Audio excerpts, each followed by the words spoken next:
کسی نے کوئی دو تھوڑی سی غلطی ہو گئی اس سے برا دنیا میں کوئی ہے ہی نہیں بھائی. اتنی جلدی آپ نہ کسی کے اچھا ہونے کا فیصلہ کرو نہ کسی کے برا ہونے کا.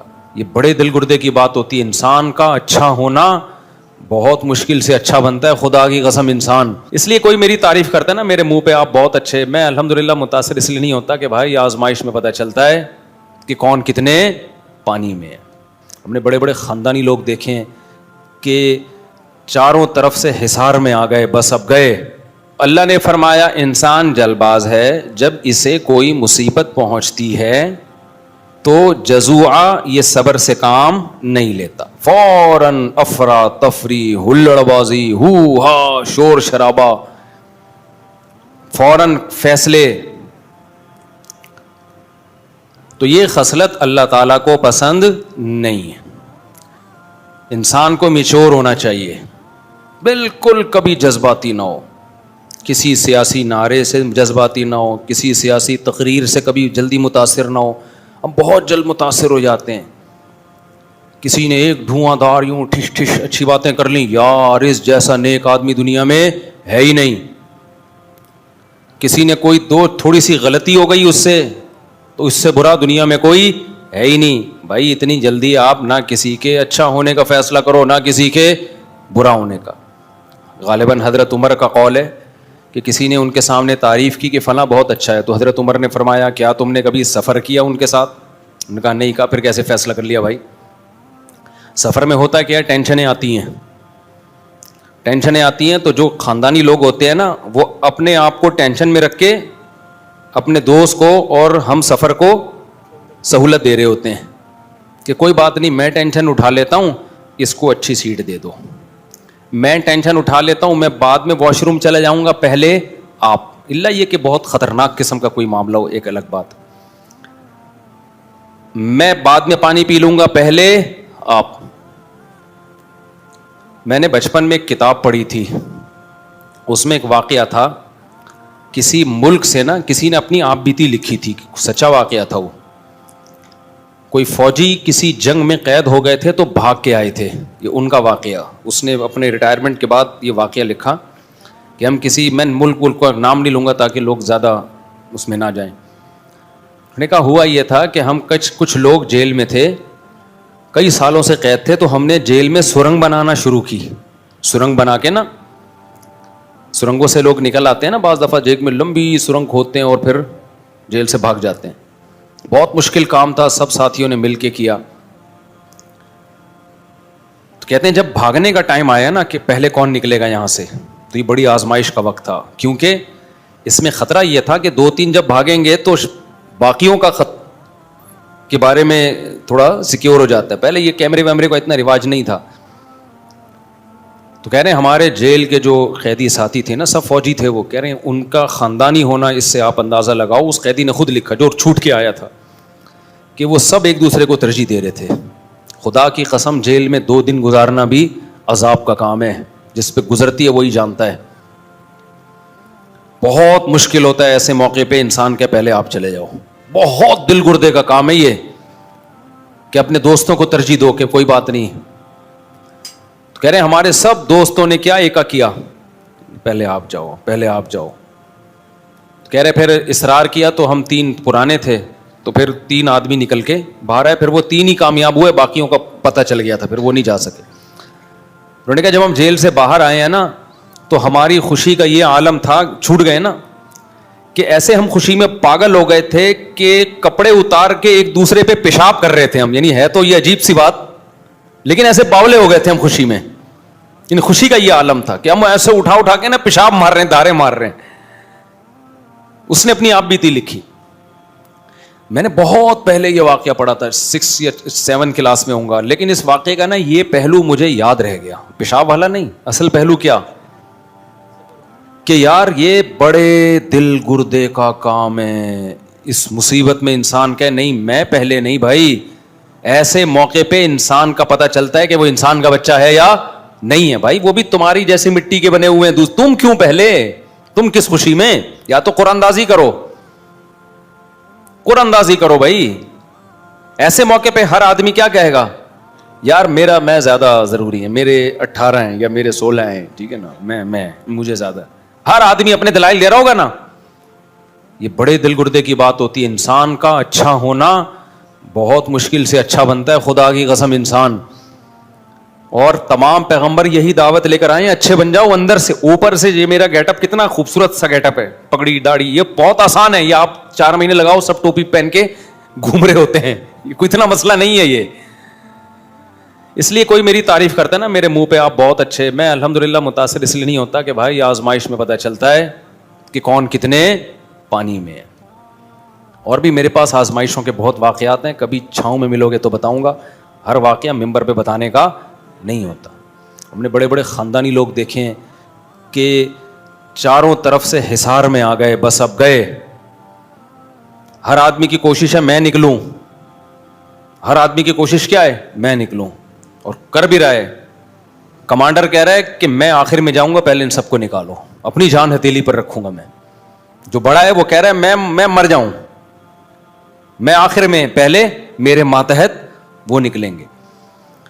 تو خاندانی ہونا, تبھی یہ شعر یاد کر لو, آئینہ بنتا ہے رگڑے لاکھ جب کھاتا ہے دل, کچھ نہ پوچھو دل بڑی مشکل سے بن پاتا ہے دل. دل کو دل بنانا دنیا کا سب سے مشکل کام. جب چیزوں کو رگڑتے ہیں تو وہ صاف ہوتی ہے نا, زنگ اترتا ہے. آپ تلوار کو زمین پہ رگڑو, صاف ہوگی, زنگ اترے گا, چمک پیدا ہوگی.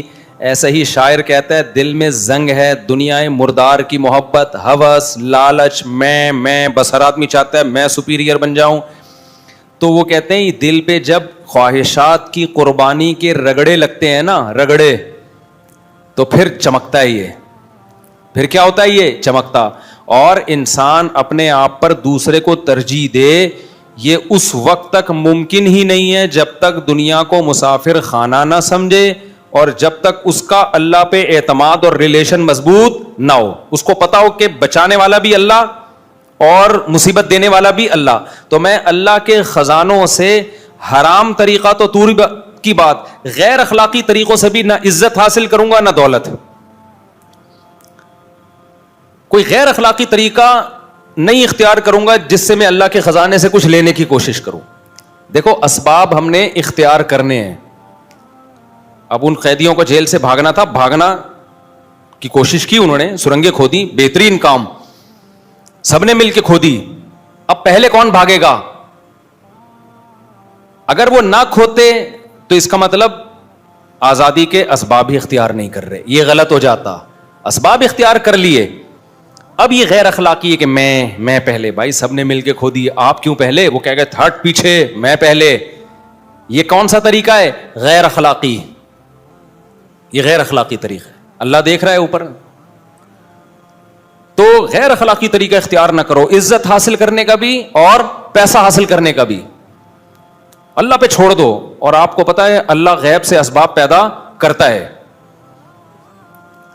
میں بار بار ایک مثال دیتا ہوں نا, پیسہ کمانے کے بھی کچھ طریقے جائز ہیں مگر غیر اخلاقی ہیں.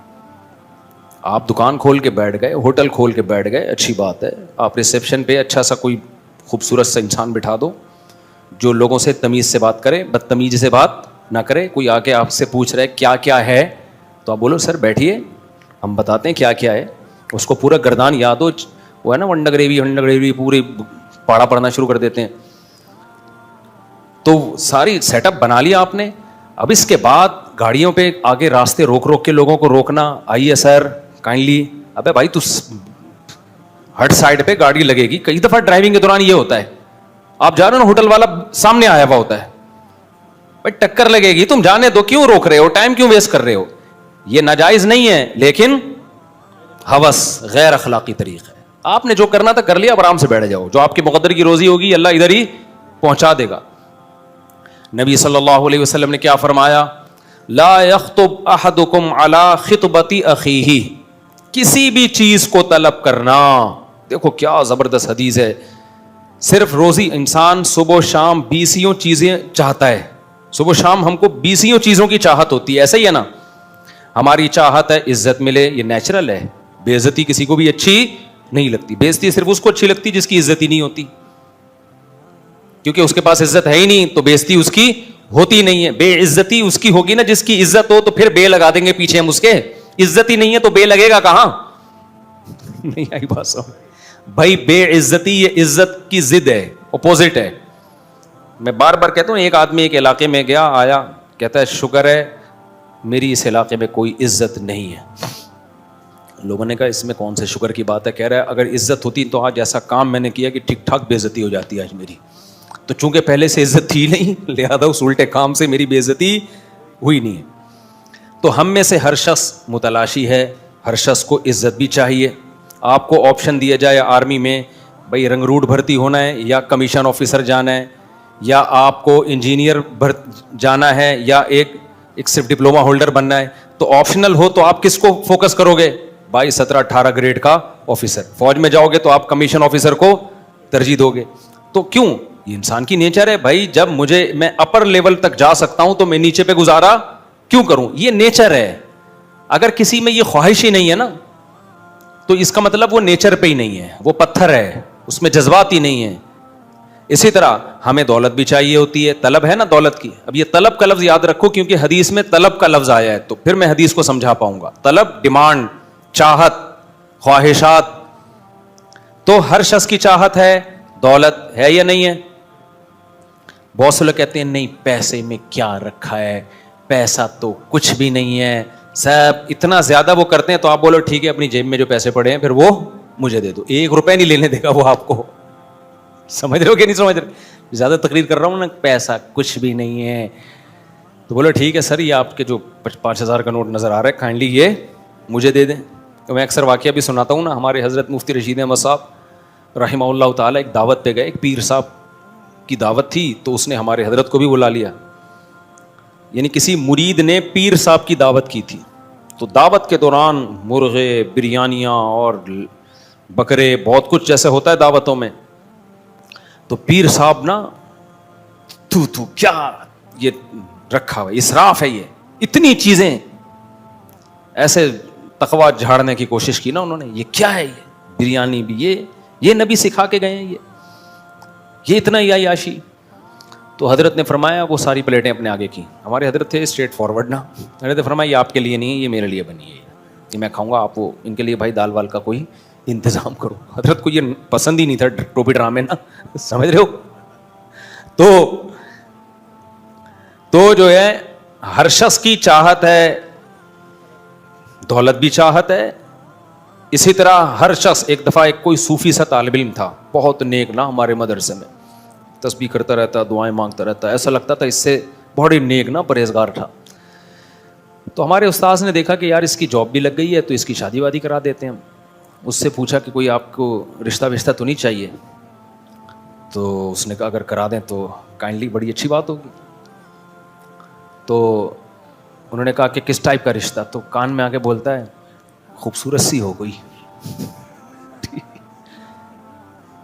کیا ہو؟ خوبصورت سی ہو. گھننے نہیں ہوتے, گھننے.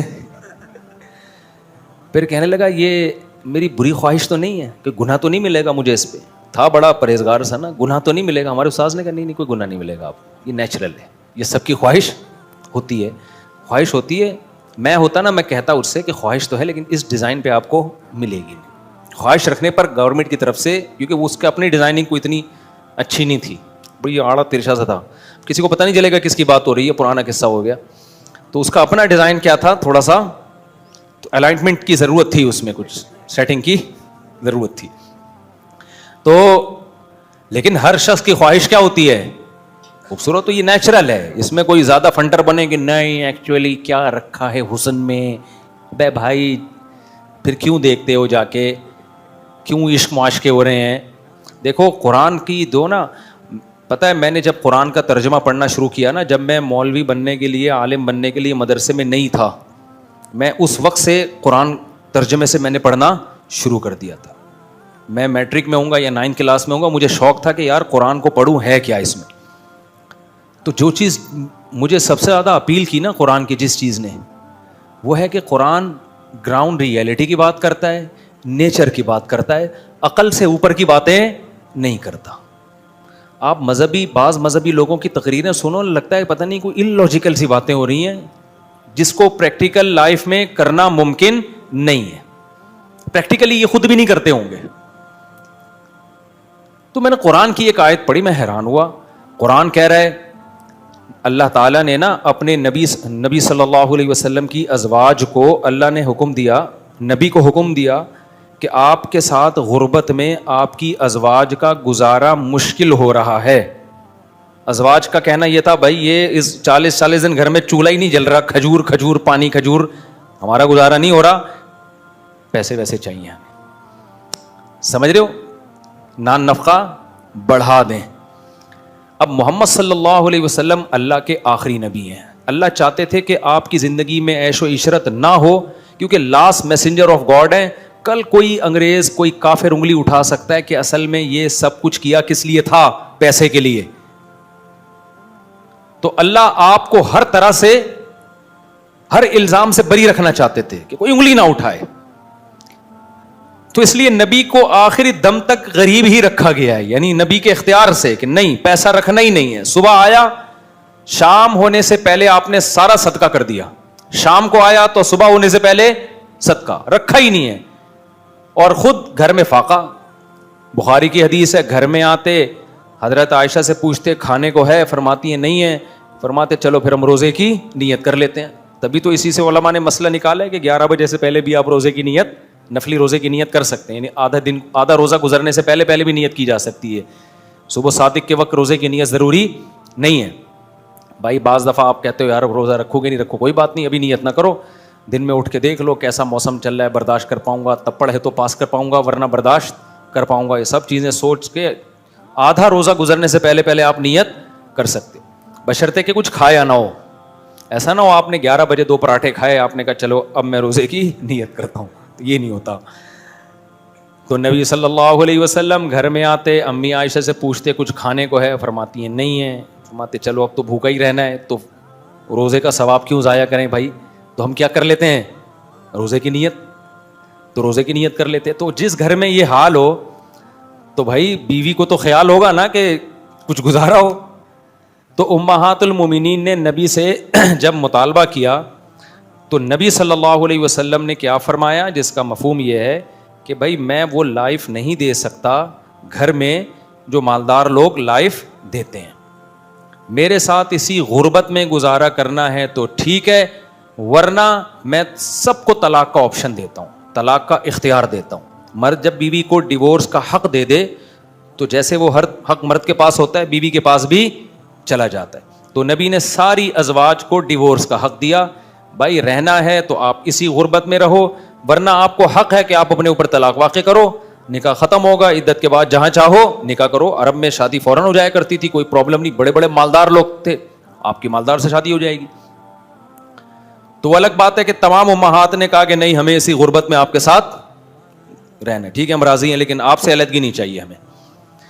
تو پھر اللہ نے اس پہ نبی صلی اللہ علیہ وسلم کو کیا حکم دیا کہ بھائی انہوں نے جب یہ کیا ہے غربت میں آپ کے ساتھ گزارا تو انہیں بھی کچھ انعام دیا جائے گا. وہ انعام یہ کہ لا یحل لک النساء من بعد ولا ان تبدل بہن من ازواج, کہ اے نبی آپ کے لیے اب اس کے بعد نہ تو مزید شادی جائز ہے اور نہ ان میں سے کسی کو ڈیورس دے کر کسی سے شادی کر سکتے ہیں کسی اور سے. نہیں یہی بات سمجھ میں, یعنی یہ 9 کے بعد 10ویں بھی نہیں آ سکتی اور ریپلیس بھی نہیں ہو سکتی کہ 9 میں سے کسی ایک کو دے دی اور اس کی جگہ دوسری کر لی. تبھی اس کے بعد نبی نے نہ ان میں سے کسی کو طلاق دی ہے اور نہ مزید شادی کی ہے. اگرچہ اللہ نے بعد میں اجازت دے دی تھی کہ آپ کر سکتے ہیں, مگر نبی نے کی نہیں ہے, شاید اس لیے کہ وہ اللہ نے جو پہلے آرڈر دیا تھا اس کا پاس رکھنے کے لیے. اب اس میں جو الفاظ ہیں کہ اے نبی آپ نہ کسی کو ڈیورس دے کر اس کے بدلے کوئی شادی کر سکتے ہیں اور نہ 10ویں کر سکتے ہیں. آگے الفاظ دیکھو, وَلَوْ أَعْجَبَكَ حُسْنُهُنَّ, اگرچہ کسی عورت کا حسن آپ کو کتنا ہی متاثر کیوں نہ کرے. نہیں آئی بات سمجھ میں. اس کا مطلب بھائی کسی کے حسن سے متاثر ہونے کا امکان پیغمبر میں بھی بولو تھا. یعنی اللہ کہہ رہے آپ کو کوئی عورت کا حسن کتنا ہی اٹریکٹیو ہو, اٹریکٹ کرے, آپ کو اجازت نہیں ہے اب نکاح کرنے. تو اب مجھے ایک بات بتاؤ, یہ اسلام کا حسن ہے کیونکہ نبی صلی اللہ علیہ وسلم کے بارے میں جب اسلام نے کہا نا بشر ہیں، انسان ہیں، تو پھر تمام انسانوں والے لوازمات کے ساتھ انسان مانا ہے. آج ہوتا کیا، کسی کو پیر و مرشد مان لو، یہ پیر صاحب انسان ہے، تو انسان تو ہیں، تو پھر کیا ہیں یہ بھائی، یہ پہنچی ہوئی سرکار ہے. کہاں پہنچے ہوئے ہیں؟ بہت بڑی چیزیں آپ نہیں پہنچ پاؤ گے، آپ وہاں تک نہیں پہنچ پاؤ. کیا مطلب، کیا کیا کرتے ہیں بھائی، بس یہ کیا نہیں کرتے یہ کہو. آپ ہمیں بتایا گیا انسان کا مطلب کیا ہوتا ہے، انسان ہوتا ہے. تمام لوازمات کے ساتھ کیا ہے، انسان ہے.